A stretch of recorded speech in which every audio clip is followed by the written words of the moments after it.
কিছুমানে কয় বাৰু এনেকৈ দীঘল দীঘল থাকিব লাগিব धर्मवीर क्या है कुमार लिखा 26,000 ये वही तो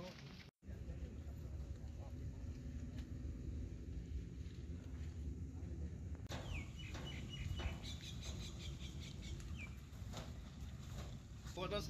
सर्टिफिकेट दी দিব মই পিছত বলো আপুনি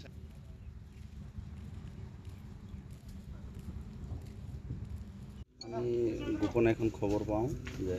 কন্টেইনার গাড়ি এখন সিগারেট আহি আছে তো এইখন হল গাড়ি শ্রীরামপুর নাকা চেকিং করার পিছত এটু 26 কার্টন মাল পাওয়া যায় এটু অনুমানিক 40-50 লাখ টাকা হব কি মাল আছে সিগারেট গোল্ড ফ্ল্যাগ লাইট কেনে কই আনিছে এটু বাহৰ তলত ভৰাই লৈ আহিছে আৰু আমি এই বস্তুখিনি গম পাওঁ যে সিগারেটটো ডুপ্লিকেট লাইট হয় গোল্ড ফ্ল্যাগ লাইট ডুপ্লিকেট হয় মানুহ কেইজন ধৰিছে ইয়াত মানুহ দুজন ধৰিছে আচ্ছা কিমান টাকা মূল্য হ'ব অনুমানিক 40-50 লাখ টাকা হ'ব